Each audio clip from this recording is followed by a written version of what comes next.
The email notification sound made my heart skip a beat. I was sitting at my tiny kitchen table in my South Austin apartment, laptop open, surrounded by coffee-stained notebooks and crumpled sketches from another late night of freelance work.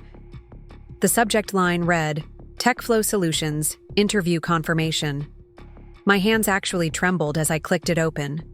Before we jump back in, tell us where you're tuning in from, and if this story touches you, make sure you're subscribed, because tomorrow I've saved something extra special for you. Dear Emma Chen, we are pleased to confirm your interview for the Senior Marketing Coordinator position scheduled for Thursday, March 15th at 2 p.m. via Zoom. Please note that this interview will be recorded for quality assurance and training purposes. We look forward to speaking with you. Best regards, Jennifer Martinez, HR Director. I read it 3 times before it sank in. This was it. The job I'd been dreaming about for 2 years. TechFlow Solutions wasn't just any company. They were the fastest-growing tech startup in Austin. The kind of place where creativity met cutting-edge technology, where someone like me could actually make a difference instead of designing another generic flyer for a mattress sale. I called Marcus immediately. He picked up on the second ring, and I could hear the smile in his voice before he even said hello. Emma, please tell me you got good news. We'd been together for 8 months, and he'd watched me apply to dozens of positions, seen me cry over rejection emails, held me when I doubted whether I was good enough to break out of the small agency world I'd been stuck in since graduating from UT 3 years ago. I got the interview, I whispered, still not quite believing it myself. TechFlow Solutions, Thursday at 2. His whoop of excitement was so loud I had to pull the phone away from my ear. Emma, that's incredible. I knew they'd see what I see in you.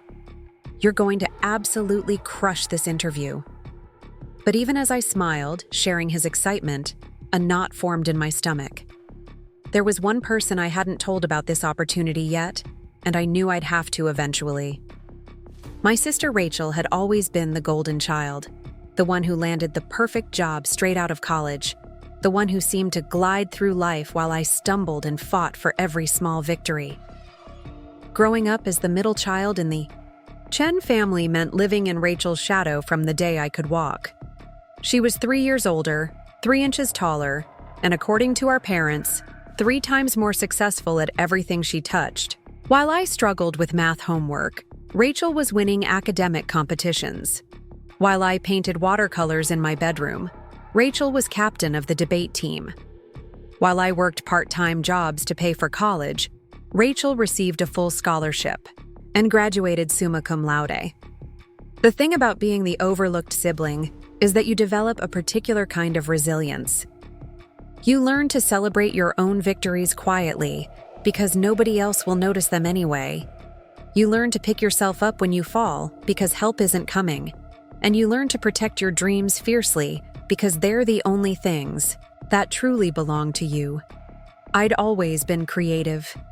Even as a little girl, I was the one drawing elaborate chalk murals on our driveway, designing costumes for our school plays, turning our garage into an art studio during summers. But in a family that valued business degrees and 6-figure salaries, my artistic inclinations were seen as a cute hobby rather than a viable career path. When I announced my major in marketing with a minor in digital design, my father Robert barely looked up from his newspaper. Marketing, he'd said with a slight frown. Well, I suppose that's practical enough. Rachel, meanwhile, had chosen business administration and landed an internship at Morrison & Associates, one of Austin's most prestigious marketing firms, before she'd even finished her junior year. By the time she graduated, she was already being fast-tracked for management positions. She bought a sleek downtown condo at 24 while I was still sharing a cramped apartment with 2 roommates and surviving on ramen noodles. The family dynamic was exhausting. Every Sunday dinner at our parents' house in Cedar Park became an unconscious competition where Rachel's achievements were celebrated and my struggles were politely ignored. She'd talk about her latest client acquisition or the company retreat. In Cabo, while I'd mention a small freelance project I was proud of, only to watch the conversation quickly shift back to her. "Emma's always been the artistic one," my mother Linda would say with a patronizing smile whenever someone asked about my work. The way she said artistic made it sound like a character flaw, something to be tolerated rather than celebrated. "She'll figure it out eventually." But I was figuring it out, slowly and painfully. After college, I'd taken a job at TechFlow Solutions, a small agency that mostly handled local businesses. It wasn't glamorous. Lots of restaurant menus, real estate flyers, and the occasional small business website. But it was experience. I was learning the industry from the ground up, understanding client relationships, mastering design software, building a portfolio that actually represented real work rather than just classroom assignments. The problem was that TechFlow Solutions was a dead end. My boss, a man in his 60s who still used design principles from the 1990s, had no interest in growing the business or embracing new technologies. After 3 years, I was still doing the same type of work I'd been doing as an intern, making barely enough to cover my rent and student loans.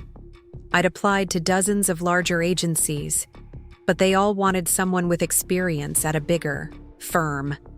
It was the classic catch-22 that kept so many people trapped in jobs that didn't fulfill them. TechFlow Solutions represented everything I'd been working toward. They were innovative, forward-thinking, and according to their website, they valued creativity as much as they valued results. The senior marketing coordinator position would put me in charge of digital campaigns, brand development, and creative strategy. It was the kind of role where I could finally use all the skills I'd been developing, where my artistic background would be an asset rather than something to overcome. I spent the entire week preparing for the interview. I researched every member of their leadership team, analyzed their recent marketing campaigns, and created a presentation showcasing how I'd approach 3 different hypothetical projects. I practiced my answers to common interview questions until Marcus was probably sick of hearing them. I even bought a new blazer, navy blue with subtle pinstripes, professional but not boring. The night before the interview, I was doing one final run-through of my presentation when my phone rang. Rachel's name flashed on the screen, and for a moment, I considered letting it go to voicemail. We hadn't talked in weeks, which wasn't unusual. Our relationship had always been cordial but distant, the kind of relationship you maintain because you're related, not because you genuinely enjoy each other's company. "Hey, Rach," I answered, trying to sound casual. "Emma, I was just thinking about you. How are things going with the job search? Still at that little agency downtown?" There was something in her tone that made me hesitate. Rachel had never shown much interest in my career before. "Actually, things are looking up. I have a big interview tomorrow." "Oh, really? Where at?" I should have trusted my instincts. I should have given her a vague answer and changed the subject. But there was a part of me, the little sister part, that still wanted her approval. That still hoped maybe this time she'd be genuinely happy for me. TechFlow Solutions. It's for a senior marketing coordinator position. The silence on the other end of the line stretched long enough that I wondered if the call had dropped. "Rachel? You there?" "Yeah, I'm here. TechFlow Solutions, you said? That's great, Emma. I'm sure you'll do fine." But her voice had changed. The fake enthusiasm from earlier was gone, replaced by something I couldn't quite identify. "I should let you get some rest before your big day," she continued. Preparing and narrating this story took us a lot of time, so if you are enjoying it, subscribe to our channel. It means a lot to us. Now back to the story. "Good luck tomorrow." She hung up before I could respond, and I stared at my phone for a long moment, replaying the conversation in my head. There had been something off about her reaction, but I couldn't put my finger on what it was. Maybe she was just distracted, or maybe she was finally realizing that her little sister might actually make something of herself after all. I tried to shake off the uneasy feeling and focus on tomorrow. This was my shot, my chance to prove that all The years of struggling and learning and growing had been worth it. I'd worked too hard to let anything derail me now. The morning of the interview, I woke up early and went through my usual routine with extra care. I did my hair in a sleek, low bun, applied makeup that looked professional but natural, and put on my new blazer over a crisp white blouse. Looking in the mirror, I actually felt confident for the first time in months. I looked like someone who belonged in a corporate boardroom, someone who could handle the responsibilities of a senior position. Marcus texted me a selfie of himself, giving me a thumbs up with the message, "You've got this, beautiful. Can't wait to celebrate with you tonight." His unwavering support meant everything to me. Unlike my family, he saw my potential and believed in my dreams even when I didn't believe in them myself. I set up my laptop in the corner of my living room where the lighting was best, positioned my ring light for optimal video quality, and tested my internet connection 3 times. Everything was perfect. At 1:55 p.m., I opened the Zoom link and waited to be admitted to the meeting. Jennifer Martinez appeared on my screen at exactly 2 p.m., and I was immediately struck by how warm and professional she seemed. She was probably in her 40s, with short auburn hair and kind eyes behind stylish glasses. "Emma, it's so nice to meet you. Thank you for taking the time to speak with us today." "Thank you for the opportunity, Ms. Martinez. I'm really excited to learn more about TechFlow Solutions and how I might contribute to your team. Please, call me Jennifer. Before we dive in, I want to let you know that this interview is being recorded for our internal training purposes. We've found it helps us improve our hiring process and ensure we're giving all candidates the best possible experience. Is that okay with you?" "Absolutely. That's fine with me." "Wonderful. Let's start with you telling me a bit about yourself and what drew you to this position." This was the moment I'd been preparing for. I launched into my carefully rehearsed but genuine explanation of my background, my passion for digital marketing, and my specific interest in TechFlow's innovative approach to brand development. Jennifer nodded along, asking thoughtful follow-up questions that showed she was genuinely engaged with what I was saying. We were about 15 minutes into the interview, and it was going better than I'd dared to hope. Jennifer seemed impressed with my portfolio, and I'd successfully answered several technical questions about campaign metrics and design software. I was starting to let myself believe that this might actually happen, that I might actually land this job. That's when my phone started ringing. I'd put it on silent, but I'd forgotten that I'd set certain contacts to override the silent mode in case of emergencies. Rachel's name flashed on the screen, and my heart sank. I quickly declined the call and looked back at Jennifer with an apologetic smile. "I'm so sorry about that. I thought I had turned off all notifications." "No problem at all. These things happen. Now, where were we?" But before I could answer, my phone rang again. Rachel. I declined it again, feeling my cheeks flush with embarrassment. "I'm really sorry, Jennifer. Let me just turn this completely off." "It's fine, Emma. Actually, why don't you take a moment to make sure it's not an emergency? Family first, right?" Her kindness only made me more mortified, but I nodded gratefully and muted myself while I checked my messages. Rachel had sent 3 texts in rapid succession. "Answer your phone. Emergency." "Emma, I'm serious. Pick up." "Fine. I tried to warn you." "Warn me about what?" My hands were shaking as I unmuted myself and looked back at Jennifer. "I'm so sorry.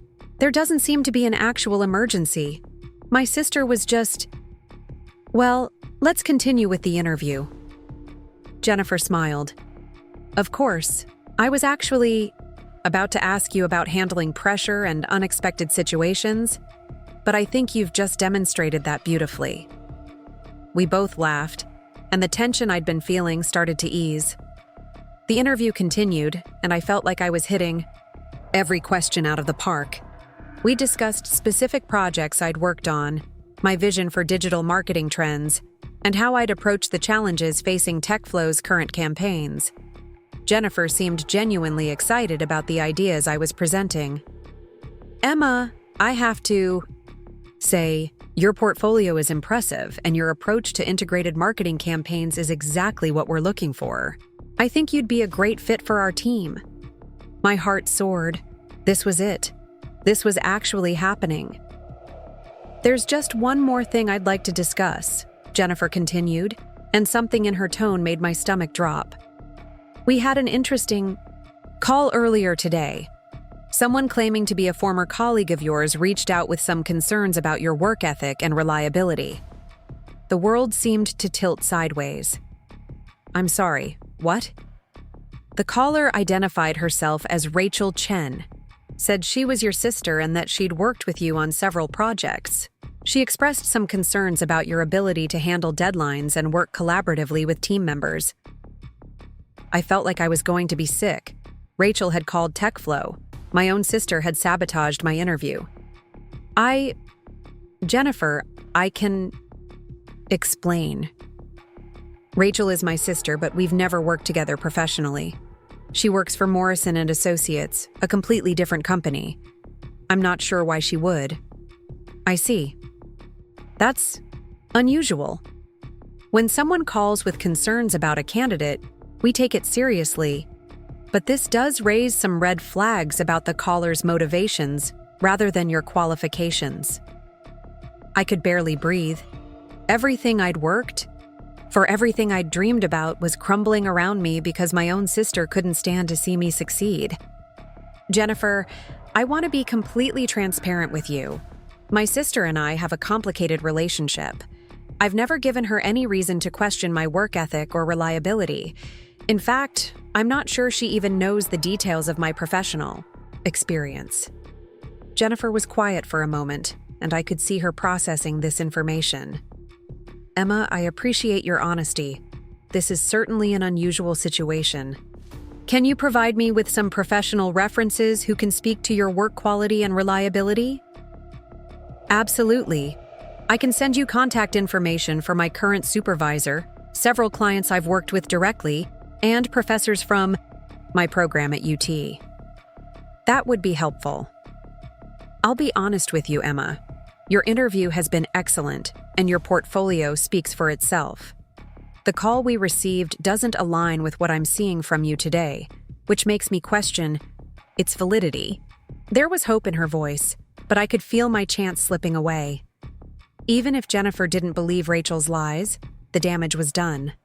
There would always be that doubt, that question mark over my candidacy. I understand if you need to reconsider my application, I said quietly.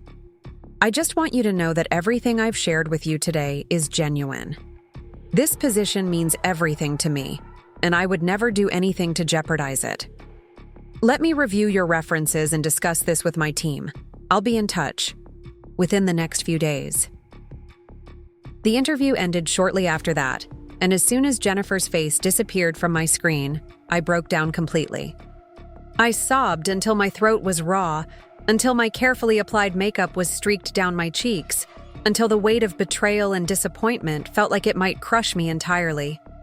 My phone buzzed with a text from Rachel. Hope the interview went well. Let me know how it goes. The casual cruelty of it, the fake concern, made me want to throw my phone across the room. Instead, I called her back, my hands shaking with rage. What did you do? I demanded as soon as she picked up. Emma? What are you talking about? You called TechFlow Solutions. You sabotaged my interview. Her laugh was cold and sharp. Oh, that. I was just looking out for you, little sister. TechFlow is way out of your league. I saved you from embarrassing yourself. You had no right. I had every right. I know people in this industry, Emma. I know what they're looking for, and frankly, you're not it. You're still stuck in small-time thinking, designing flyers for pizza joints. Senior marketing coordinator? Please, you don't have the experience or the skills for that level of responsibility. Each word was like a physical blow. You don't know anything about my skills or my experience. I know you've been at the same dead-end job for 3 years. I know you're barely scraping by, Financially, I know you're desperate enough to apply for positions you're not qualified for. Why? I whispered. Why would you do this to me? Because someone has to be realistic here. Mom and Dad are too nice to tell you the truth, but I'm not. You're wasting your time chasing jobs you'll never get. Maybe this will finally wake you up. She hung up before I could respond, leaving me alone with the wreckage of my dreams and the devastating realization that my own sister hated my success more than she loved me. But what Rachel didn't know, what none of them knew, was that Jennifer, Martinez had told me something important during our conversation. Something that would change everything. The interview had been recorded. I sat in my car outside the Grind Coffee Co. on South Lamar, staring at my phone screen with tears still burning my eyes. Marcus had texted me 3 times asking how the interview went, but I couldn't bring myself to type the words. How do you explain that your own sister destroyed the one opportunity that could have changed your life? The recording. Jennifer had mentioned the interview was being recorded. That meant there was proof of what had happened, evidence of how well the interview had been going before Rachel's sabotage derailed everything. But it also meant there was a permanent record of my humiliation, my confusion, my desperate attempts to salvage something from the wreckage. I finally drove home, my hands gripping the steering wheel so tightly my knuckles were white. My apartment felt smaller than usual, the walls closing in as I replayed every moment of the conversation with Rachel. The casual cruelty in her voice when she said I was out of my league. The dismissive way she'd laughed at my dreams. The complete lack of remorse for what she'd done. But this wasn't the first time Rachel had sabotaged me. I was just too naive, too hopeful, too willing to give her the benefit of the doubt to see the pattern until now. It started in high school. I'd been accepted into the National Art Honor Society, something I'd worked toward for 2 years. The induction ceremony was on a Thursday evening, and I'd been so excited to have my family there to watch me receive my cord and pin. But that morning, Rachel mentioned casually at breakfast that she had a debate tournament the same day. "Oh no," my mother had said, already reaching for her calendar. "We can't miss Rachel's tournament. Emma, can you ask them to reschedule your thing?" My thing. As if 2 years of maintaining a 4.0 GPA while completing dozens of art projects was just a minor inconvenience. I'd tried to explain that induction ceremonies couldn't be rescheduled, that this was important to me, but Rachel had already launched into a detailed explanation of how this tournament would look on her college applications. I attended my induction ceremony alone, sitting in an auditorium full of proud families while my parents drove 3 hours to watch Rachel argue about foreign policy. When I got home that night, exhausted and hurt, Rachel was already back, her trophy prominently displayed on the kitchen counter. "How was your art thing?" she'd asked with that same dismissive tone I'd hear again years later. The pattern continued, through college. When I'd gotten my first paid freelance design job during sophomore year, a logo for a local bakery that paid me $500, I'd been so proud. It was the first time someone had valued my creative work enough to pay. Real money for it? Mrs. Peterson said it was the most advanced work she'd seen from a 6th grader. My parents had dutifully admired Rachel's sketch while my blue ribbon painting hung ignored on the wall behind us. When I'd finally gotten the courage to point out my award, my father had glanced at it briefly and said, "Oh, that's nice, Emma. Very colorful." But Rachel had studied my painting with an intensity that had made me uncomfortable. She'd stared at it for a long time, her jaw tight, her eyes hard. Later that evening, I'd found my painting torn in half and stuffed into the trash can in our garage. When I'd shown my parents, they'd assumed it was an accident, maybe something that had happened during cleanup at school.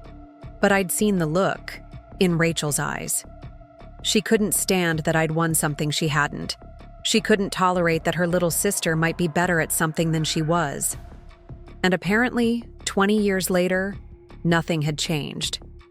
My phone buzzed with another text from Marcus. Hey, beautiful, haven't heard from you. Getting worried. Call me when you can.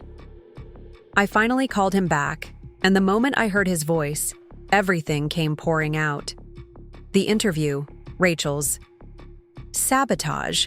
The years of undermining I was finally recognizing for what it was.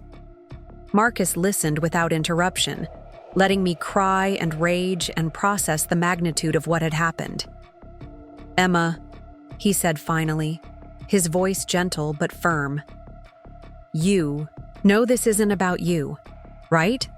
This is about Rachel's own insecurities and issues. Anyone who would sabotage their own sister's career is fundamentally broken. But what if she's right? I whispered. What if I'm really not qualified for these positions? What if I'm delusional about my abilities? Stop. Right there. I've seen your work, Emma. I've watched you handle impossible deadlines and difficult clients. I've seen you create something beautiful out of nothing. Your sister is lying, and more importantly, she's lying to herself about who you are. Marcus was right, but the damage was done.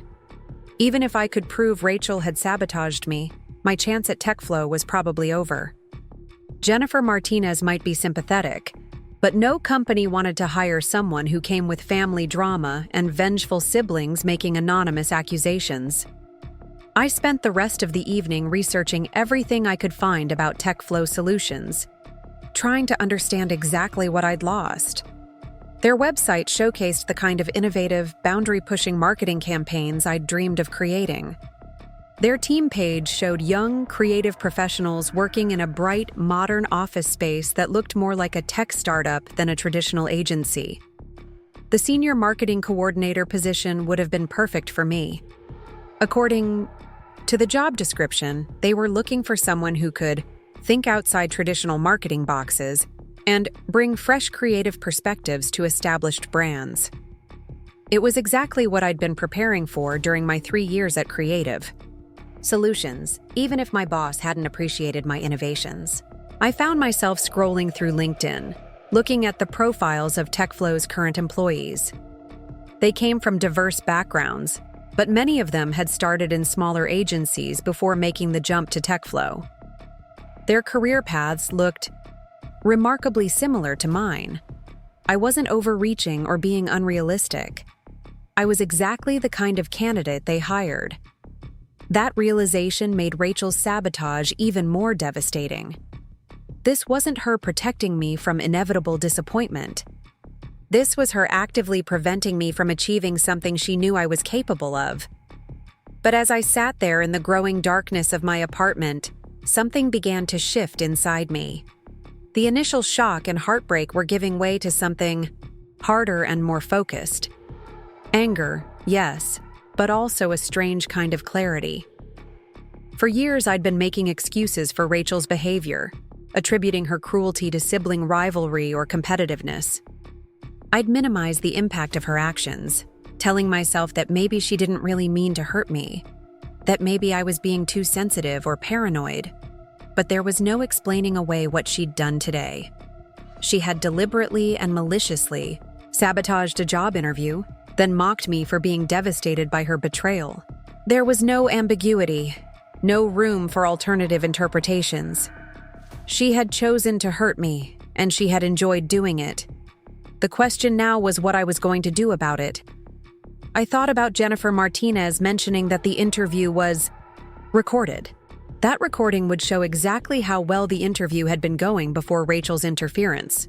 It would demonstrate my qualifications, my enthusiasm, and my professionalism. It would also show Jennifer's positive response to my presentation and her genuine interest in my ideas. Maybe all wasn't lost. Maybe there was still a way to salvage this opportunity, or at least to ensure that Rachel's lies didn't define my professional reputation. But first, I needed to understand exactly what Rachel had told them. I needed to know the specific accusations she'd made so I could address them directly and factually.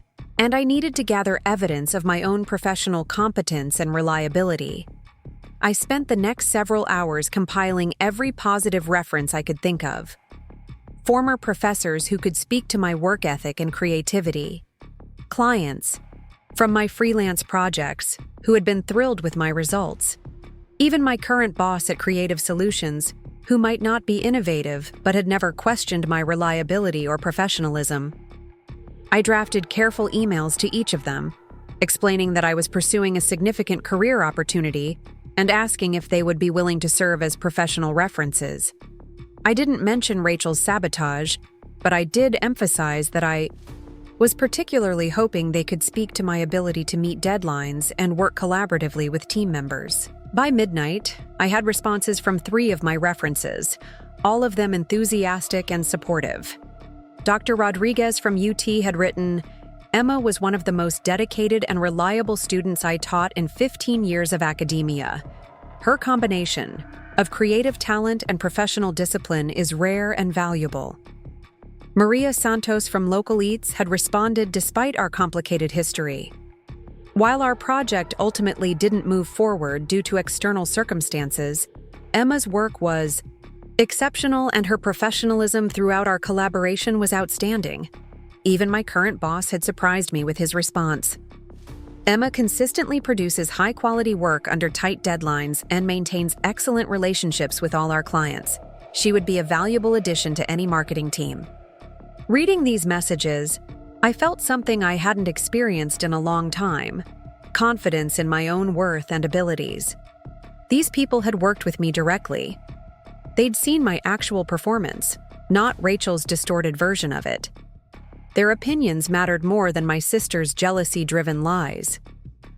I was finally beginning to understand that Rachel's sabotage said nothing about me and everything about her. And tomorrow, I was going to start fighting back. The next morning, I woke up with a strange sense of purpose I hadn't felt in years. The crushing weight of disappointment was still there. But underneath, it was something new and unfamiliar: determination. I'd spent so many years accepting Rachel's version of reality, believing that maybe I really wasn't good enough, that maybe my dreams were too big for someone like me. But the evidence I'd gathered last night told a different story entirely. I made coffee and sat at my kitchen table with my laptop, staring at Jennifer Martinez's business card. Her email address was embossed in elegant silver lettering: J. Martinez, TechFlow Solutions, com. I must have typed and deleted a dozen different drafts before settling on something simple and direct. Dear Jennifer, thank you for taking the time to interview me yesterday. I wanted to follow up on our conversation about the concerning call you received. I've attached references from several colleagues and clients who can speak directly to my work ethic and reliability. I understand this is an unusual situation, and I appreciate your professionalism in handling it. I remain very interested in the position and would welcome the opportunity to address any concerns directly. Best regards, Emma Chen. I attached the glowing references I'd received and hit send before I could second-guess myself. Whatever happened next, at least I'd fought for myself instead of just accepting defeat. Marcus had texted me early that morning. Taking you to lunch today. No arguments. You need to get out of that apartment and remember who you are. He knew me well enough to recognize when I was spiraling, when the self-doubt and isolation would start feeding on themselves, if left unchecked. We met at Café Blue on Barton Springs Road, a little place with mismatched furniture and local art covering every inch of the walls. It was the kind of spot where struggling artists and graduate students came to nurse single cups of coffee for hours while working on their laptops. Being there reminded me of who I'd been before life started chipping away at my confidence. You look better, Marcus said as he slid into the booth across from me. More like yourself. I sent Jennifer Martinez an email this morning with references. His face lit up. Emma, that's perfect.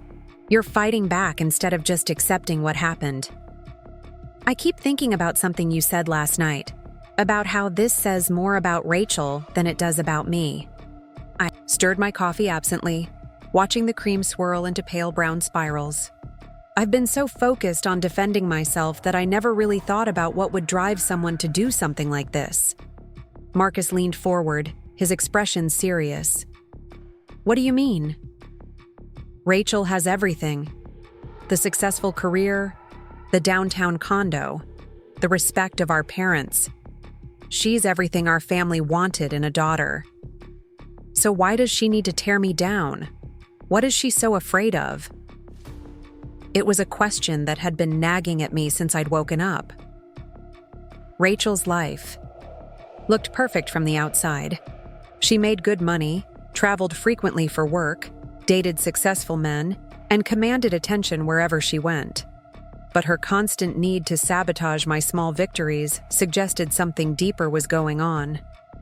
Maybe, Marcus said carefully, she's not as secure as she pretends to be. I thought about that as we ordered lunch.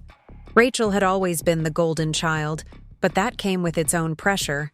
She'd been expected to excel at everything, to be the daughter who made our parents proud. Maybe my quiet persistence, my refusal to give up on my dreams despite constant setbacks, threatened the narrative that success only came to people like her. She told me yesterday that I was out of my league, applying for the TechFlow position.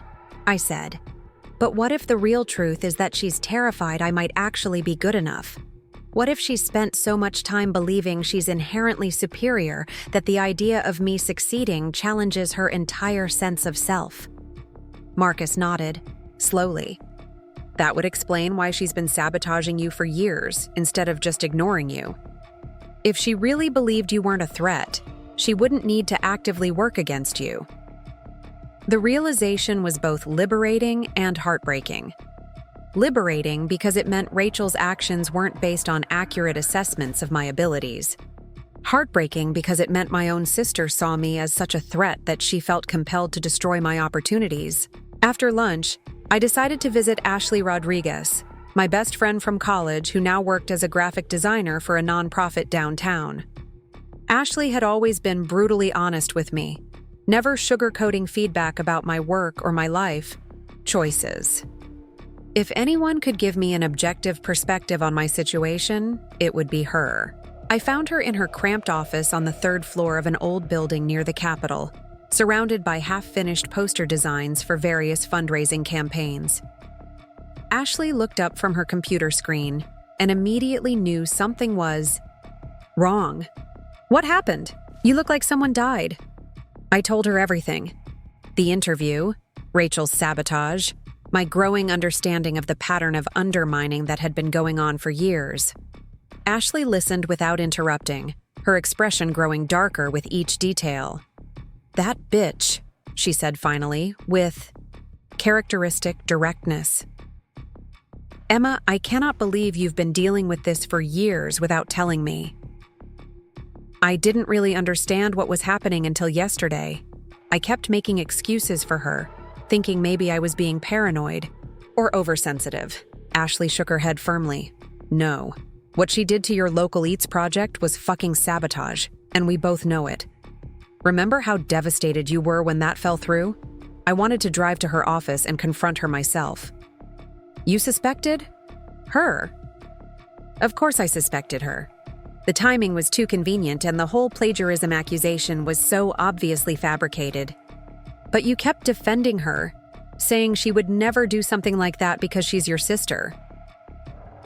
Ashley pulled up my portfolio on her computer, scrolling through projects I'd completed over the past 3 years. Look at this work, Emma. Really look at it. This isn't the portfolio of someone who's unqualified or unreliable. This is professional-grade design work that rivals anything being produced by the big agencies in town.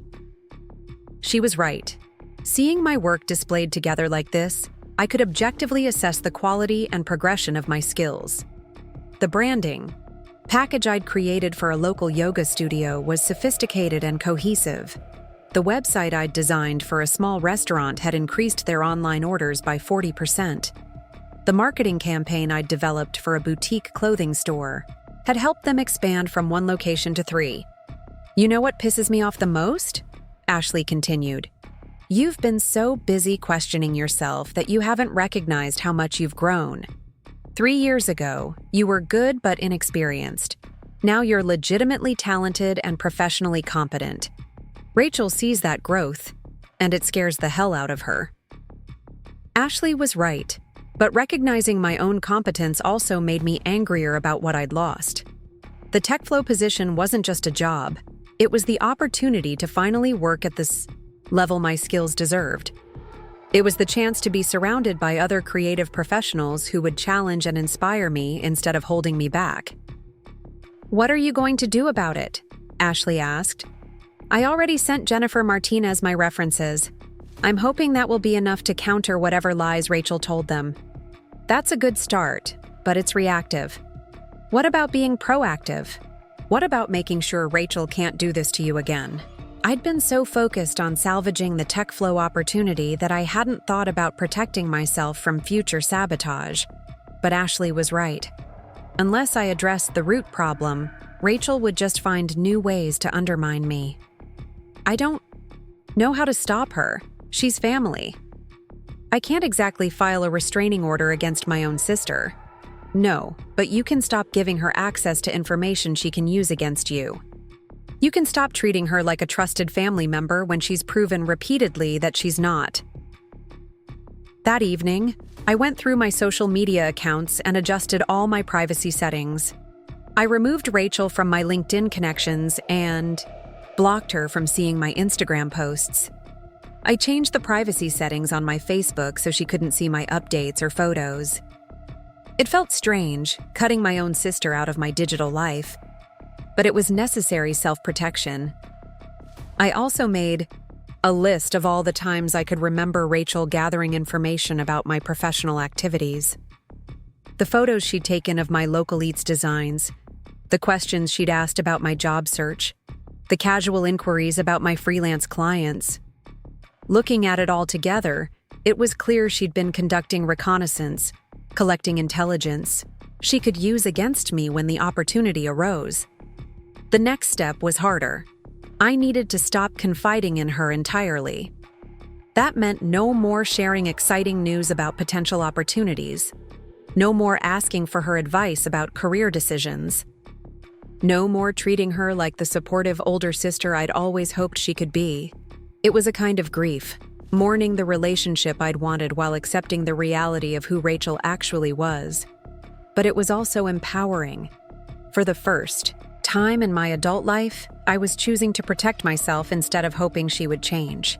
2 days later, I received an email from Jennifer Martinez that made my heart race. "Dear Emma, thank you for providing those references. I've spoken with several of your former colleagues and clients, and their feedback was consistently positive. I'd like to schedule a brief follow-up conversation to discuss next steps. Are you available for a call tomorrow afternoon?"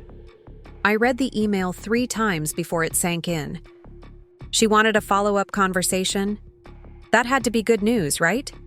Companies didn't waste time on follow-up calls with candidates they'd already eliminated. I called Marcus immediately. "She wants to talk again. Tomorrow afternoon." Emma, that's incredible. She obviously didn't believe whatever Rachel told them. Or she's calling to officially reject me and wants to do it personally out of kindness. Stop. You're spiraling. She wouldn't schedule a follow-up just to reject you. She would have done that in an email. Marcus was probably right, but I'd been disappointed so many times that hope felt dangerous. Still, I spent the rest of the day preparing for the call, reviewing my notes from the original interview, and thinking about how to address any remaining concerns Jennifer might have. The call was scheduled for 3 o'clock on Friday afternoon. I set up in the same corner of my living room where I'd done the original interview, wanting everything to be consistent and professional. At exactly 3 o'clock, my phone rang. "Emma, thank you for making time to speak with me again," Jennifer said, and her tone was warmer than I'd expected. "I wanted to follow up on our conversation from earlier this week. Of course, I appreciate you taking the time. I'll be direct with you.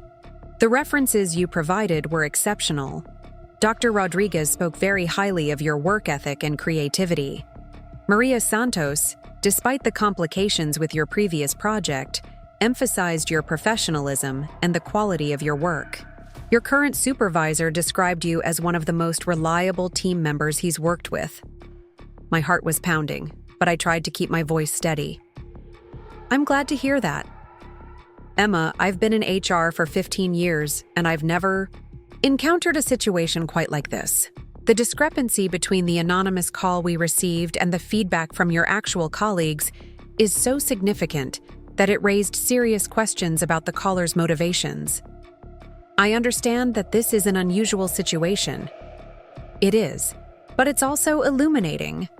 The way you handled this challenge tells me a lot about your character and professionalism. Instead of becoming defensive or emotional, you provided concrete evidence to address the concerns. That's exactly the kind of problem-solving approach we value at TechFlow. I hardly dared to breathe. Where was this conversation going? I'd like to offer you the Senior Marketing Coordinator position, Emma. Your interview was strong, your portfolio is impressive, and your references confirm that you're exactly the kind of professional we're looking for. The words hit me like a physical force. I'd gotten the job. Despite Rachel's sabotage, despite the lies and the manipulation, I'd actually gotten the job. Jennifer, thank you. I'm honored and excited to accept the position. Wonderful. I'll send over the official offer letter and paperwork this afternoon. We'd like you to start on Monday, March 25th, if that works for you. After we hung up, I sat in stunned silence for several minutes. Then I called Marcus, my hands shaking as I dialed his number. I got it, I said as soon as he answered. I got the job. His whoop of excitement was so loud I had to hold the phone away from my ear. Emma, oh my God, I'm so proud of you. This is incredible. She said my references were exceptional.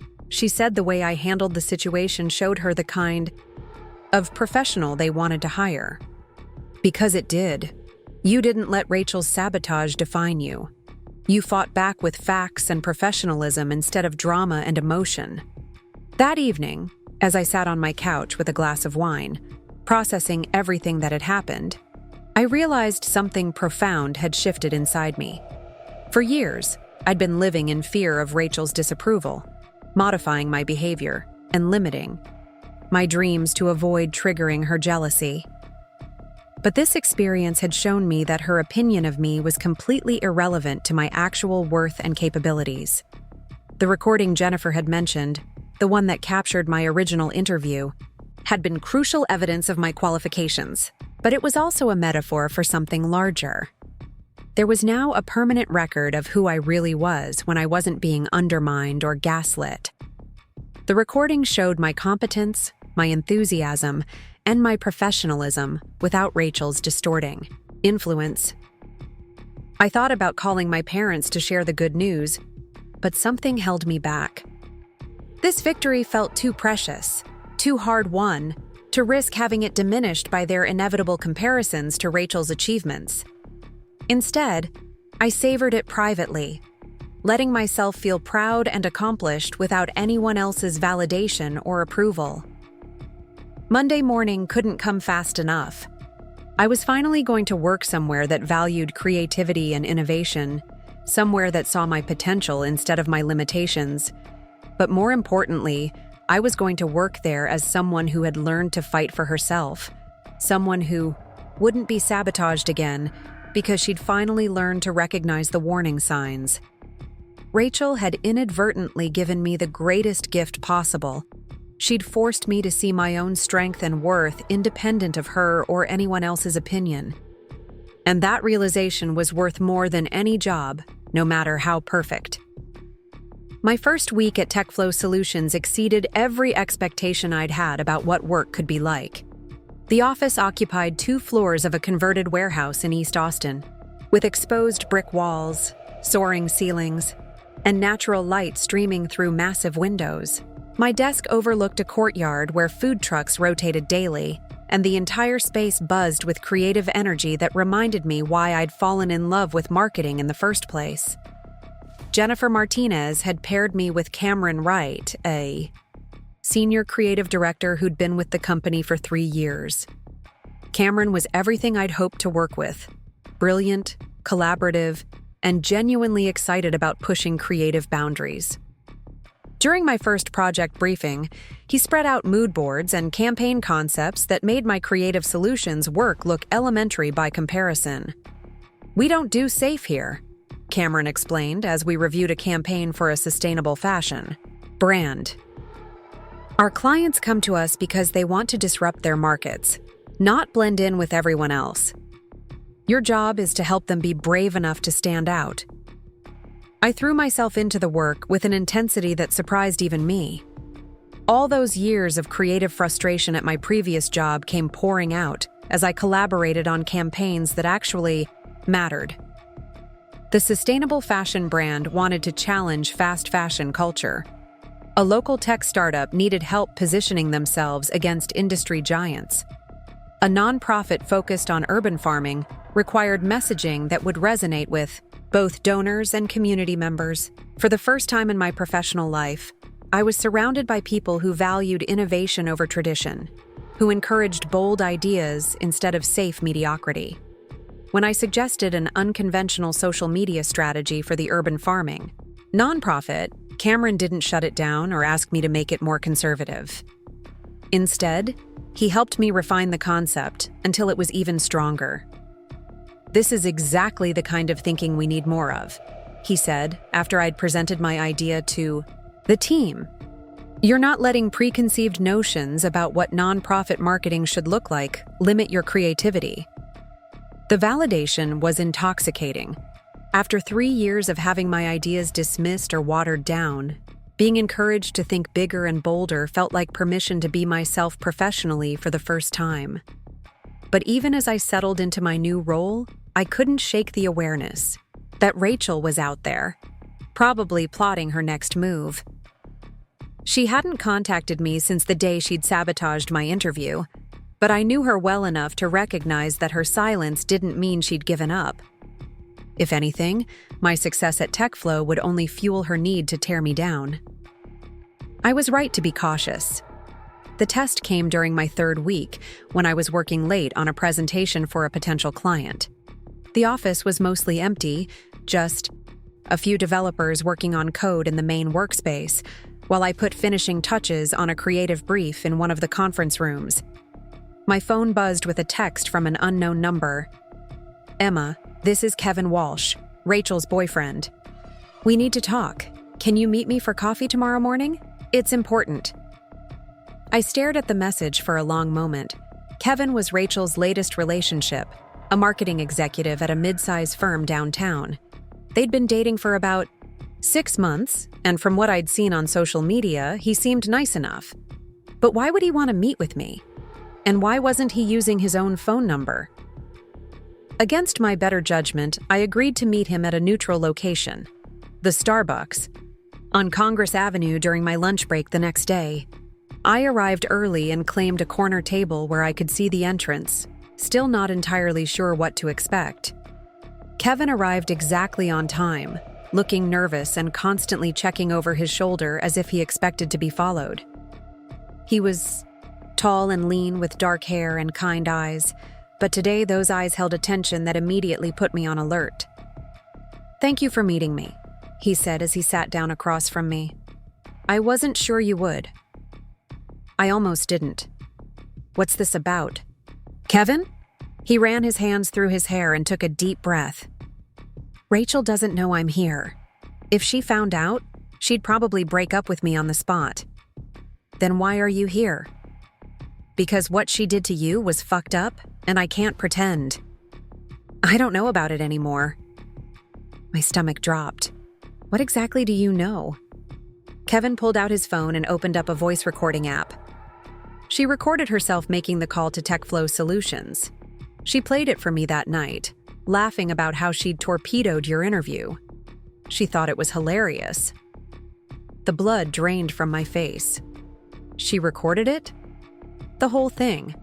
Her calling your potential employer, lying about working with you, making up stories about you missing deadlines and being difficult to work with. She was so proud of herself, Emma. She kept playing it over and over, imitating your voice when you tried to defend yourself during the interview.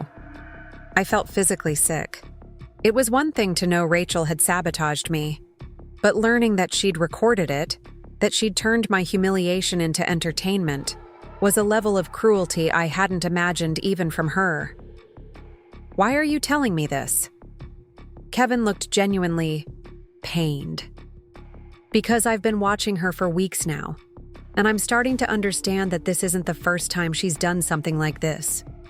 She talks about you constantly, Emma. Not in a loving sister way, but in this obsessive, competitive way that honestly scares me." "What do you mean?" "She follows your social media obsessively, even though you've blocked her. She has fake accounts just to keep tabs on what you're doing.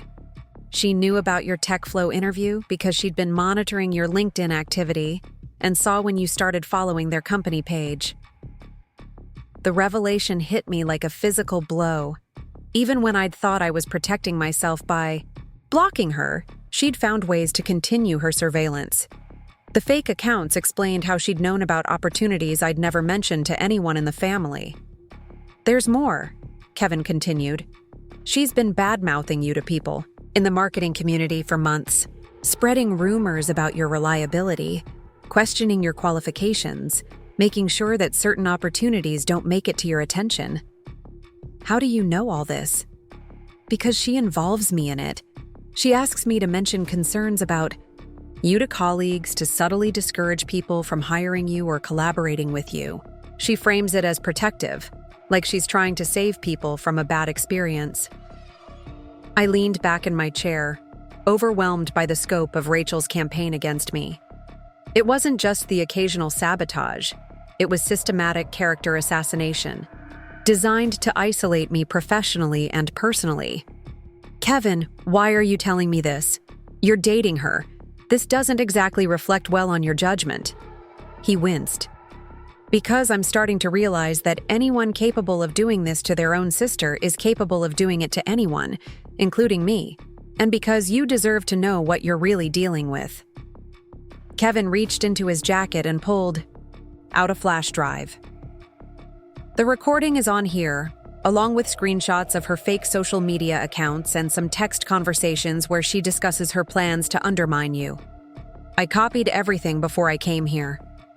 I stared at the flash drive like it was a loaded weapon. "What am I supposed to do with this?" "Whatever you think is right. But Emma, she's not going to stop. Getting the TechFlow job despite her sabotage has made her furious. She's already planning her next move." "What next move?" Kevin's expression grew even more serious. "She's been researching your new colleagues, looking for ways to cause problems at your new job. She's planning to contact your new boss with more lies, maybe even pose as a former client with complaints about your work." My hands clenched into fists. "She can't do that. I just started this job. I can't have her destroying this opportunity too. That's why I'm here. You need to protect yourself, Emma, and you need to stop her before she hurts someone else." After Kevin left, I sat in my car in the Starbucks parking lot, holding the flash drive and trying to process everything he'd told me. The scope of Rachel's betrayal was breathtaking. This wasn't sibling rivalry or professional jealousy. It was a deliberate campaign to destroy my life and career. But for the first time, I had proof. Real, undeniable evidence of what she'd been doing. The question was what to do with it. I drove back to TechFlow and found Cameron in his office, reviewing concepts for our next client presentation. When he saw my expression, he immediately closed his laptop and gave me his full attention. "Emma, what's wrong? You look like you've seen a ghost." I closed his office door and sat down across from his desk. "Cameron, I need to tell you something about my hiring process, and I need your advice about how to handle it." I told him everything. Rachel's sabotage of my interview, the years of undermining, and the information Kevin had just shared with me. Cameron listened without interruption, his expression growing darker with each detail. "Jesus, Emma, this is harassment. This is beyond sibling rivalry. This is stalking and defamation." "I know, but she's my sister. I can't exactly call the police on my own family." Cameron leaned forward. "Emma, Family doesn't get to destroy your career because they share DNA with you. What she's doing is illegal in several different ways."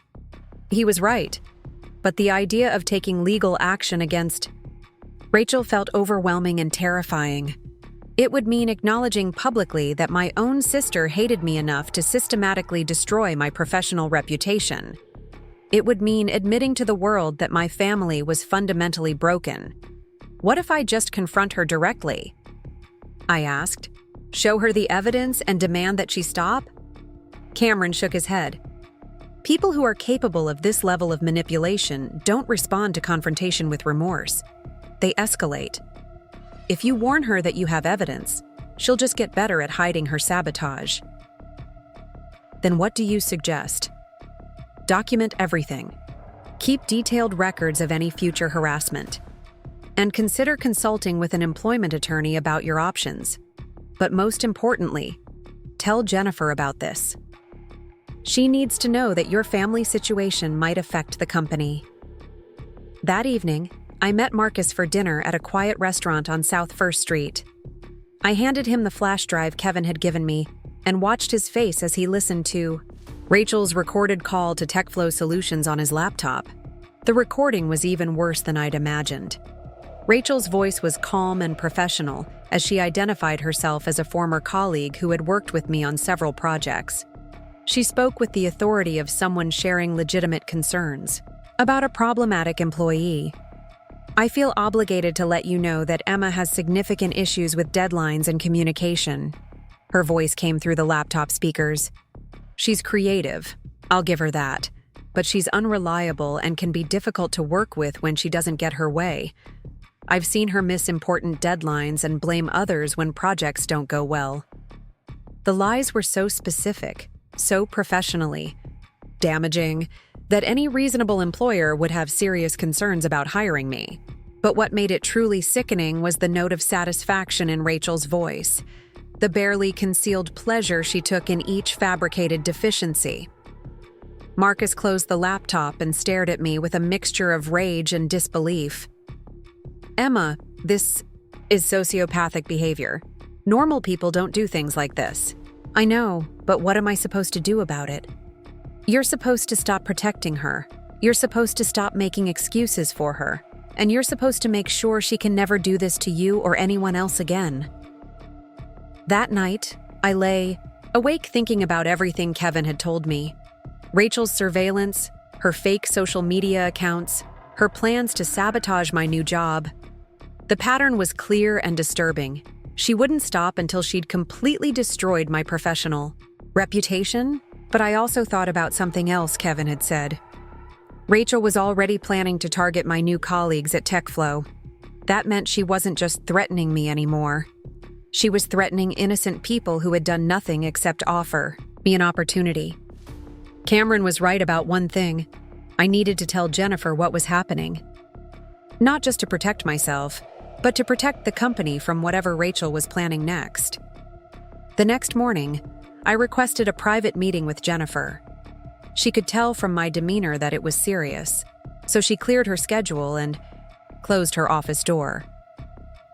"Jennifer, I need to tell you about a situation that might affect my employment here," I began. "It's related to the anonymous call you received during my hiring process." I explained everything, showing her the evidence Kevin had provided and explaining Rachel's pattern of sabotage. Jennifer listened carefully, taking notes and asking clarifying questions.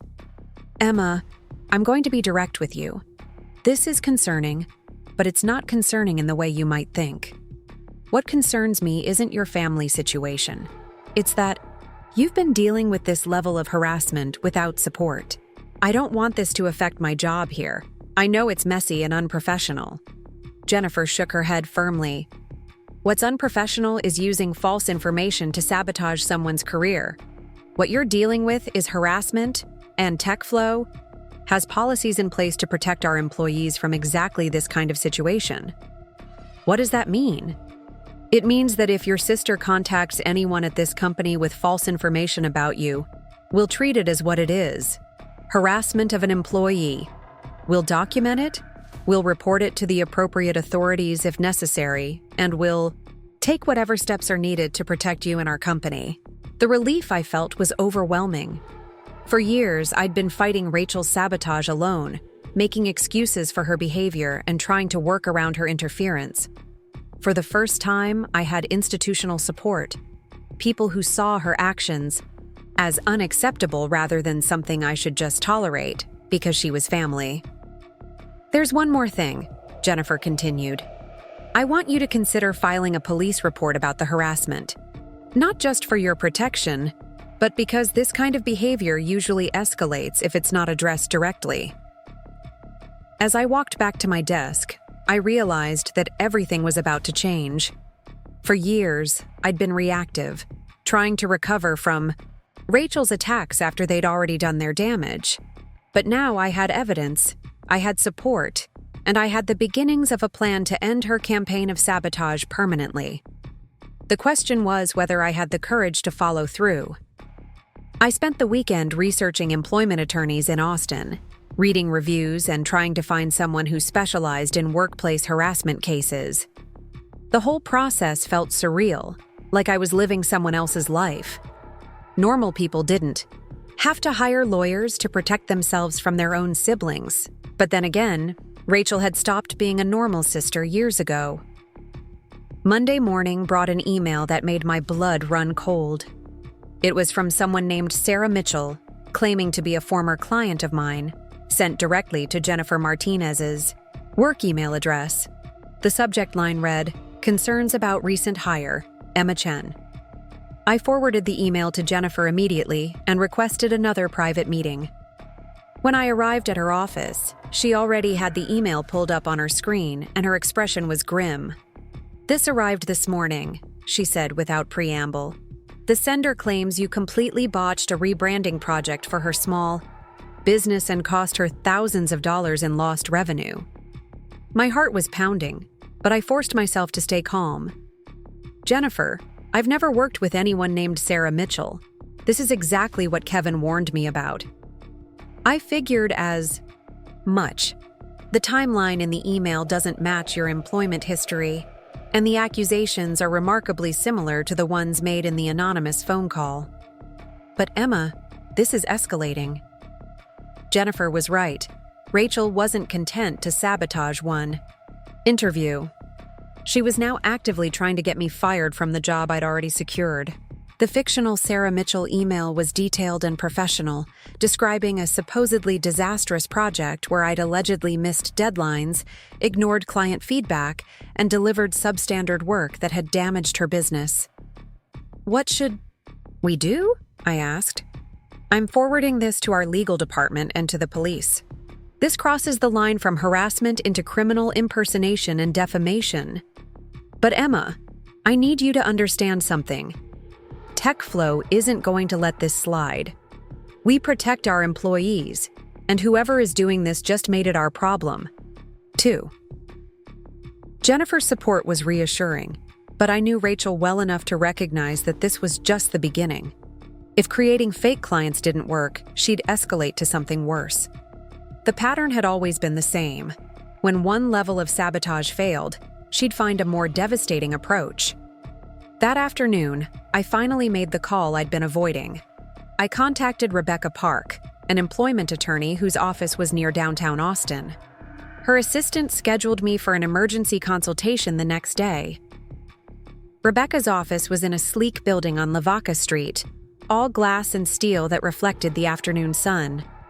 She was younger than I'd expected, probably in her mid-30s, with sharp eyes and an air of competence that immediately put me at ease. "Tell me everything," she said after I'd settled into the chair across from her desk. "Don't leave out any details, no matter how minor they seem." I told her the entire story, from high school sabotage through the TechFlow situation. I showed her Kevin's flash drive, the fake client email, and documentation of Rachel's fake social media accounts. Rebecca took extensive notes, occasionally asking for clarification or additional details. "Emma, what you're describing is a pattern of harassment, defamation, and potentially stalking that spans several years. The fact that your sister has now targeted your current employer makes this a serious legal matter. What are my options? Rebecca leaned back in her chair. You have several options, ranging from a cease and desist letter to filing criminal charges. Given the escalating nature of the harassment and the potential damage to your career, I'd recommend starting with a comprehensive cease and desist while simultaneously filing a police report. Will that actually stop her? Maybe. Some people respond to legal pressure, but if she continues the harassment after receiving formal notice that her behavior is illegal, it strengthens any future legal action significantly. I authorized Rebecca to draft the cease and desist letter, which would detail every instance of sabotage and make it clear that continued harassment would result in both criminal charges and a civil lawsuit. It felt strange, taking legal action against my own sister, but I was finally understanding that protecting myself wasn't optional anymore. Tuesday evening, as I was walking to my car after work, my phone rang. It was my mother, and her voice was tight with anger when I answered. Emma Chen, what is this nonsense about lawyers and cease and desist letters? Rachel is beside herself. My stomach dropped. The letter had been delivered. Mom, I don't know what Rachel told you, but she told me you're trying to ruin her career with false accusations. She said you hired a lawyer to harass her because you're jealous of her success. The irony was breathtaking. Rachel had spent years actually ruining my career with false accusations, and now she was claiming to be the victim when I finally fought back. Mom, Rachel has been sabotaging my career for years. She called my potential employer with lies about my work ethic. She's been spreading rumors about me throughout the marketing community. She even recorded herself making the sabotage call because she thought it was funny. That's ridiculous, Emma. Rachel would never do something like that. I have proof. Recordings, documentation, witness testimony. This isn't about jealousy. It's about stopping harassment. My mother's voice grew colder. I don't want to hear about proof or harassment. I want this family nonsense to stop. You're both adults, and you need to work this out between yourselves. She started this, Mom. All I'm doing is protecting myself. By involving lawyers? By threatening your own sister? Emma, I raised you better than this. The conversation continued for another 10 minutes, with my mother alternately pleading and demanding that I drop the legal action. She couldn't or wouldn't understand that Rachel's behavior had crossed lines that couldn't be uncrossed with a simple family conversation. When I finally hung up, I felt a familiar ache in my chest. The family I'd grown up hoping would eventually support me was closing ranks around Rachel once again. But this time, I wasn't alone. I had Marcus, Ashley, my colleagues at TechFlow, and now legal representation. Wednesday brought another escalation. I arrived at work to find Jennifer waiting by my desk with a grim expression. We need to talk, she said, leading me toward her office. We received another communication about you this morning. This time, it wasn't an email. Someone claiming to be from the Better Business Bureau had called the main TechFlow number, asking to speak with someone about a complaint filed against me for unethical business practices. The caller had provided specific details about supposed violations and requested information about my current employment status.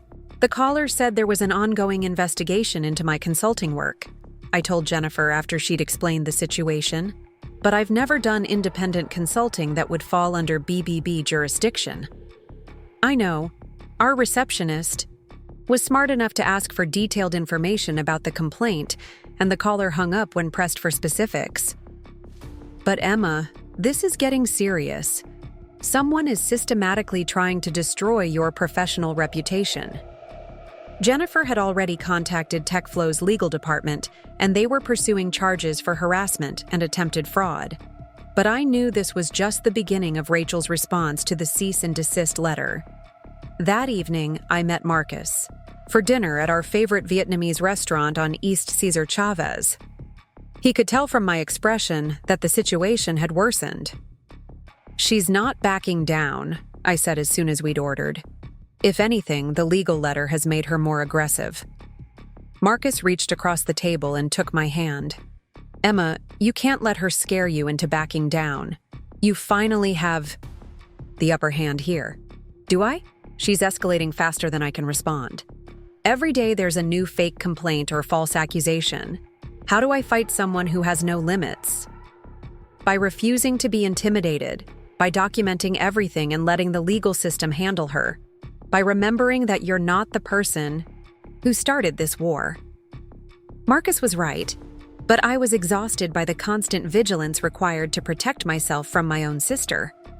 Every email notification made me anxious. Every phone call could be another crisis. It was like living under Sega. Thursday morning brought a call from Rebecca Park that changed everything. Emma, I have some interesting news. Remember how your sister recorded her call to TechFlow? Well, that recording is about to become a much bigger problem for her than she anticipated. What do you mean?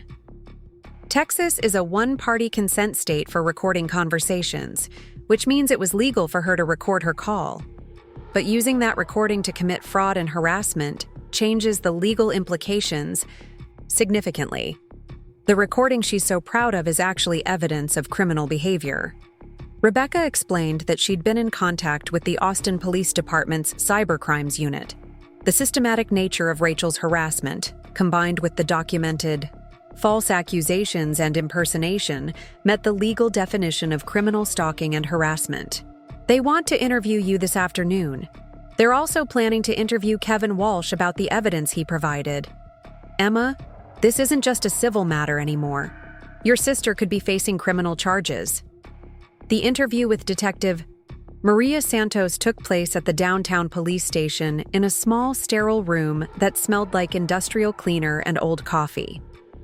Detective Santos was thorough and professional, taking me through the entire timeline of Rachel's harassment, while recording everything for the official record. Ms. Chen, what you're describing is a clear pattern of escalating harassment with the specific intent to damage your professional reputation and economic prospects. In Texas, that's a felony. What happens next? We'll interview Mr. Walsh to corroborate your testimony and examine the evidence he provided. We'll also subpoena records from TechFlow Solutions regarding the false communications they've received. If the evidence supports criminal charges, we'll issue an arrest warrant. An arrest warrant. The words seemed surreal. My own sister might be arrested because of her obsession with destroying my success. But even as I processed the gravity of the situation, I felt something I hadn't experienced in years. Safety. For the first time since high school, I wasn't facing Rachel's sabotage alone. I had legal protection, institutional support, and the power of the criminal justice system backing my right to live and work without harassment. Friday afternoon, Rebecca called with an update that left me speechless. Emma, the police have issued an arrest warrant for Rachel. She's being charged with criminal harassment, stalking, and fraudulent impersonation. They arrested her at her office about an hour ago. I sat down heavily in my desk chair, trying to process what I'd just heard. Rachel had been arrested at her prestigious downtown office, in front of her colleagues and clients. The golden child who'd never faced consequences for anything was finally being held accountable for her actions. What does this mean for me?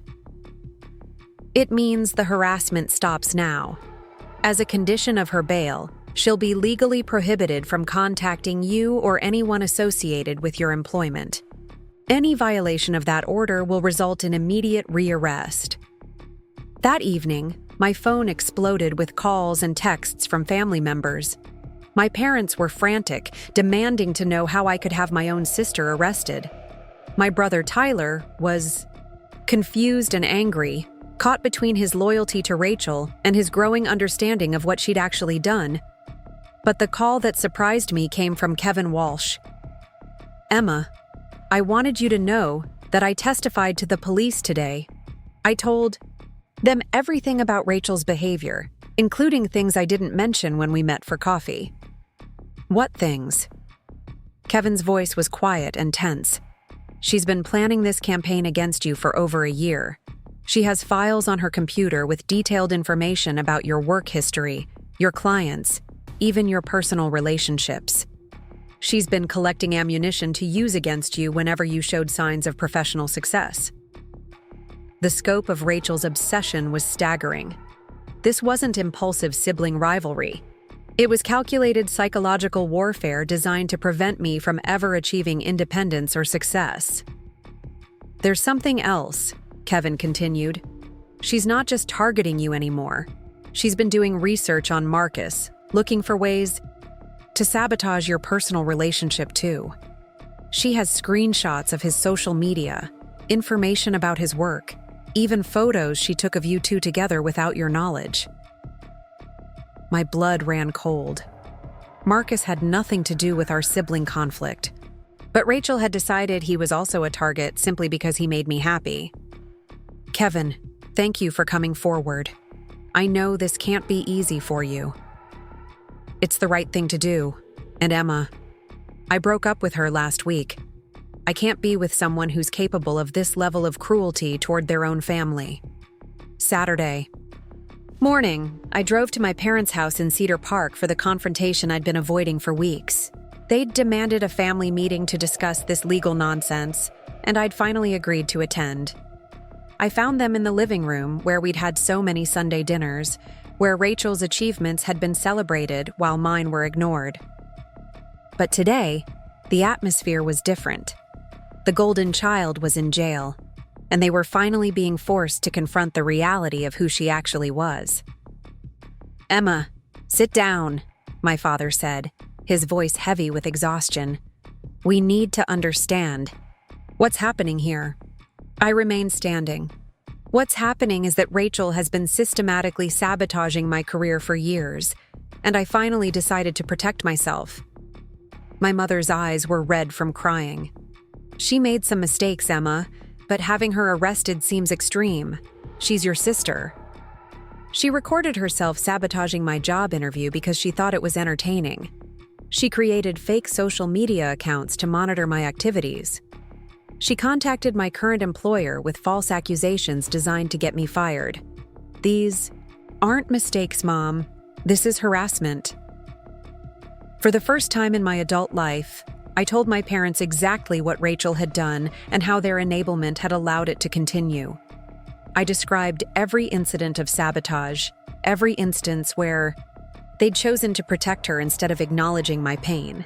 My father listened in stunned silence, his face growing paler with each revelation. When I finished speaking, he looked at my mother with an expression I'd never seen before. Linda, we need to face this. We've been blind to what was happening, right in front of us. She's still our daughter, my mother protested. Both of them are. Then we need to start acting like it, my father replied firmly. Emma, I owe you an apology. We failed you. We should have seen what was happening and stopped it years ago. The acknowledgement I'd waited my entire life to hear felt hollow. Now, it was too late for apologies to undo the damage or rebuild the trust that had been shattered by decades of dismissal and enablement. I appreciate that, Dad, but apologies don't undo years of sabotage.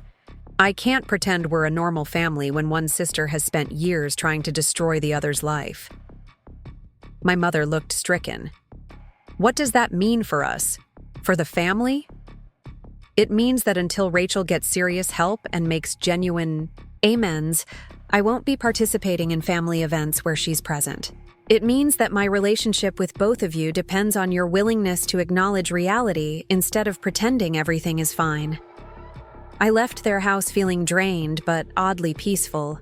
The confrontation I'd dreaded for so long was over, and I'd finally spoken my truth without apologizing for it or minimizing Rachel's behavior to protect other people's comfort. Monday morning at TechFlow felt different. The constant anxiety about what Rachel might do next was gone, replaced by a sense of security I hadn't felt in years. Jennifer had briefed the entire team about the situation, and my colleagues had rallied around me with support that was both professional and personal. Cameron knocked on my office door mid-morning with a cup of coffee and a grin. So I heard your sister won't be causing any more problems for TechFlow employees. The legal system is handling it now, but Cameron, I want to thank you for supporting me through this. I know it's not normal workplace drama. Emma, what happened to you wasn't normal, period. But the way you handled it was remarkable. You didn't let her destroy your confidence or your career. You fought back with facts and legal action instead of drama and emotion. That afternoon, Rebecca called with news that felt like the final chapter in a very long, dark story. Emma, Rachel's attorney contacted me this morning. She wants to accept a plea agreement that includes mandatory counseling, community service, and a permanent restraining order. She'll also be required to make financial restitution for any career damages you can document. What does that mean practically? It means she's acknowledged legal responsibility for the harassment. It means she can't contact you or anyone associated with your employment for the next 5 years. And it means this conviction will show up in background checks if she ever tries to sabotage someone else's career. The relief was overwhelming. Rachel would face real consequences for her behavior, and I would be protected from future harassment. More importantly, there was now a legal record of what she'd done, which would make it much harder for her to gaslight future victims. That evening, Marcus and I celebrated at the rooftop bar of a downtown hotel, watching the sunset paint the Austin skyline in shades of gold and orange. The city stretched out below us, full of possibilities and opportunities that no one could sabotage or steal. "I'm proud of you," Marcus said, raising his glass of wine. "You could have let her break you, but instead you broke the cycle. I couldn't have done it without your support, or without people like Jennifer and Cameron believing in me. You did the hard part, Emma. You chose to fight for yourself instead of just accepting the abuse." As I looked out over the city lights, beginning to twinkle in the growing darkness, I thought about how much had changed in just a few weeks. I had a job that challenged and fulfilled me, colleagues who respected my work, and for the first time in my adult life, complete freedom from Rachel's interference. But more than that, I'd learned something crucial about my own strength and worth. I'd discovered that I didn't need family approval to succeed, that I didn't need to accept toxic behavior just because it came from someone related to me, and that fighting for myself wasn't selfish or dramatic. It was necessary. The recording that had captured Rachel's sabotage had also captured something else: proof of my competence, professionalism, and resilience under pressure. Jennifer had been right when she said that my response to the crisis showed exactly the kind of character TechFlow valued in their employees. Rachel had spent years trying to convince me I was inadequate, unreliable, and destined for failure. But in the end, her own recorded words had become evidence of my strength and her delusion. The very weapon she'd used to try to destroy me had become the tool of her own downfall. 6 months later, I was promoted to Senior Creative Director at TechFlow, leading a team of talented designers and strategists on campaigns that were winning industry awards. My work was being recognized not just locally but nationally, and I'd been invited to speak at marketing conferences about innovative approaches to brand storytelling. Ashley texted me a screenshot of an article in Austin Business Journal featuring TechFlow's recent successes, with a photo of me presenting to a client prominently displayed. "Look at you being amazing and successful," her message read. Rachel must be somewhere grinding her teeth to dust. I smiled but didn't dwell on Rachel's reaction. Her opinion of my success was irrelevant now. She could grind her teeth, plot new schemes, or continue to spiral into bitterness and obsession, but none of it could touch me anymore. The restraining order remained in effect, and I'd heard through family channels that she was struggling with the professional consequences of her criminal conviction. Her employer had terminated her after learning about the charges, and her reputation in Austin's marketing community was permanently damaged. Sometimes I felt a flicker of sympathy for her, remembering the sister I'd once hoped she could be. But then I'd remember the recording Kevin had played for me. the satisfaction in her voice as she systematically lied about my character and abilities, and the sympathy would fade. Marcus and I had moved in together, combining our furniture and books in a bright apartment with actual working space for my design projects. On Sunday mornings, we'd make elaborate breakfasts and work on creative projects together, him writing music while I sketched new concepts for upcoming campaigns. It was the kind of peaceful, productive life I'd dreamed of but never believed I deserved. A life free from constant vigilance and damage control, where my energy could go toward building something positive instead of defending against someone else's jealousy and spite. The family relationships remained complicated. My father had made genuine efforts to rebuild our connection, acknowledging his past blindness and supporting my decision to maintain boundaries with Rachel. My mother struggled more with accepting the reality of what had happened, but she'd stopped pressuring me to forgive and forget. Tyler, my younger brother, had been the biggest surprise. After initially defending Rachel, he'd done his own research into her behavior and reached out to apologize for his lack of support. He'd even started therapy to understand his own role in the family dynamics that had enabled Rachel's behavior for so long. "I always knew something was off," he'd told me during one of our new monthly coffee dates. But it was easier to believe her version of events than to admit our family was really that messed up. The recording that had documented Rachel's sabotage was stored securely in Rebecca's legal files, but I no longer needed to listen to it to remember my own worth. I'd moved beyond needing external validation of Rachel's toxicity or my own competence. I was finally living the life I'd always known I was capable of, surrounded by people who saw my potential instead of my perceived threats to their own success. The girl who had once painted watercolor houses in her childhood bedroom had become a woman who created campaigns that moved markets and changed minds. Rachel had tried to erase me professionally and personally, but in the end, her own recorded voice had become permanent proof that I was exactly who I'd always known myself to be: talented, resilient, and worthy of success. The interview may have been recorded for quality assurance and training purposes, but it had become something far more valuable: evidence that no one, not even family, had the right to sabotage another person's dreams. Up next, you've got 2 more standout stories right on your screen. If this one hit the mark, you won't want to pass these up. Just click and check them out. I'd called home excitedly to share the news. "That's nice, honey," my mother had said. "Did you hear that Rachel got promoted to senior intern at Morrison & Associates? They're already talking about offering her a full-time position after graduation." My achievement was acknowledged with 2 words before the conversation shifted entirely to Rachel's success.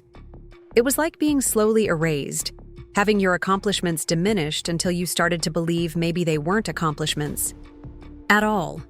During my junior year, I'd applied for a competitive summer internship at Austin Creative Collective, one of the city's most respected design agencies. It was exactly the kind of opportunity that could have opened doors for me after graduation. I'd spent weeks on my application, crafting the perfect portfolio, writing and rewriting my cover letter until every word was precisely right. The night before the application deadline, I'd gotten food poisoning from a questionable fish taco. I was violently ill, barely able to keep water down, but I dragged myself to my laptop to submit my application on time. In my feverish state, I'd somehow attached the wrong file to my email, sending them my rough draft instead of my final polished version. I didn't discover the mistake until a week later when I received a form rejection letter. The rough draft was full of typos, formatting, errors, and incomplete thoughts. It was mortifying. I'd called Austin Creative Collective to explain what had happened, to ask if I could resubmit the correct application, but they'd said their review process was already complete. It wasn't until months later that I found out Rachel had been at my apartment that night. She'd stopped by to check on me while I was sick, she claimed, but she'd also been on my laptop, ostensibly to order me some soup from a delivery app. It would have been so easy for her to switch the files. to ensure that my application would be rejected. I had no proof, of course, just a growing suspicion that my sister's concern for my well-being had been anything but genuine. The incidents were always subtle, always plausible as accidents or coincidences. When I'd been dating Jason during my senior year, the first guy I'd really cared about since high school, Rachel had befriended him on social media. She'd liked all his photos, commented on his posts, and eventually started messaging him directly. Nothing inappropriate, she insisted when I confronted her about it, just being friendly. But Jason had started comparing me to Rachel. "Your sister is so outgoing," he'd say. "She really knows how to have fun." The implication was clear. I was too serious, too focused on my studies and my art. When Jason eventually broke up with me, citing our incompatibility, I'd seen him at a party the following weekend, deep in conversation with Rachel. "I was just being supportive," she'd said when I'd accused her of interfering. "He needed someone to talk to about your relationship issues. I was trying to help." But her eyes had held that same cold satisfaction I'd seen today when she'd admitted to sabotaging my interview. She enjoyed my pain. She fed off my failures because they made her own successes shine brighter by comparison. After college, the sabotage became more professional and therefore more devastating. When I'd been freelancing and building my client base, Rachel had started positioning herself as my industry mentor. She'd offer to introduce me to potential clients, then somehow those meetings would never materialize. She'd suggest I apply for certain positions, then those same positions would be mysteriously withdrawn before I could submit my application. "The market is so competitive right now," she'd say with fake sympathy. "Maybe you should consider something more stable, like teaching." Teaching. As if there was something wrong with education.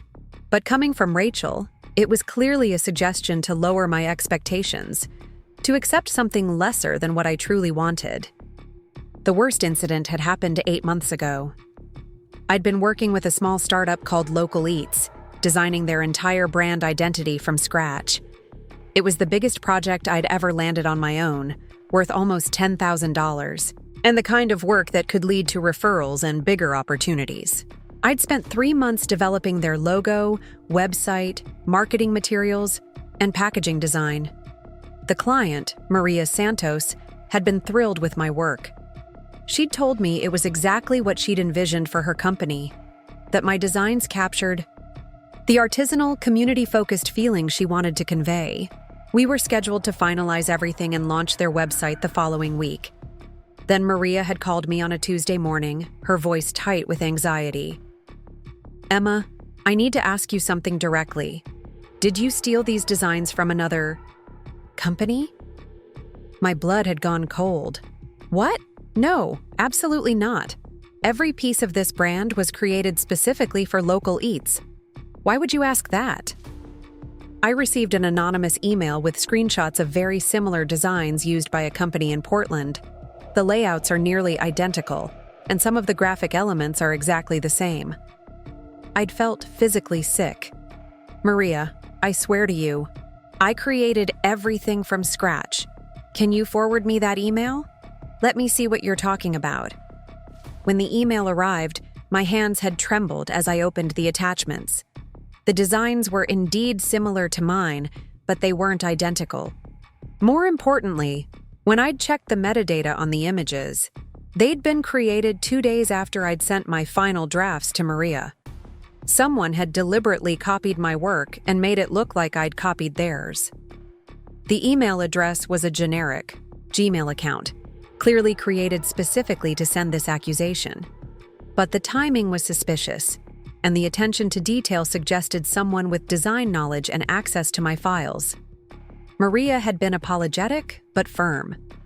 "I can't risk launching with designs that might be plagiarized, even if I believe you. I have to protect my business." I'd lost not only the $10,000 contract, but also the credibility I'd been building in the local business community. Word spread quickly in Austin's tight-knit startup scene that I might be stealing designs. For months afterward, potential clients would Google my name and find vague references to design disputes and plagiarism concerns. I'd never been able to prove Rachel was behind the sabotage, but I'd remembered a conversation we'd had a few weeks before the local eats incident. She'd stopped by my apartment unexpectedly, something she rarely did, and had seen my designs spread across my dining table. "Wow, this is really good work, Emma," she'd said, and for a moment, I'd felt a warm glow of sisterly approval. "Can I take some photos? I'd love to show my colleagues at Morrison what you're capable of." I'd been so hungry for her recognition that I'd let her photograph everything, even my process sketches and alternative concepts. She'd spent almost an hour going through my materials, asking detailed questions about my creative process and timeline. 2 weeks later, my reputation was in ruins. Now, sitting in my apartment after the TechFlow disaster, I finally saw the complete picture. Rachel hadn't been trying to help or support me. She'd been systematically undermining me for years, ensuring that I stayed small and struggling while she continued to climb higher in her own career. But why? We were sisters. We weren't even competing for the same opportunities most of the time. My creative, design-focused career path was completely different from her business development track. There should have been room for both of us to succeed. I think the answer lay in something that had happened when we were kids, something I'd almost forgotten until now. I was probably 8 years old, which would have made Rachel 11. Our elementary school was having a family art show, and I'd created a watercolor painting of our house that I was particularly proud of. It showed our little ranch home in Cedar Park, surrounded by the oak trees that shaded our yard, with all of our family's cars in the driveway, and even our cat Whiskers sitting on the front porch. The painting had won first place in the 3rd grade category, and I'd been so excited to show my family. But when we'd arrived at the art show, Rachel had immediately directed everyone's attention to her own entry, a pencil sketch of a horse that was technically proficient but lacked any real creativity or emotional connection. "Look at the shading technique," she'd said, pointing to various parts of her drawing.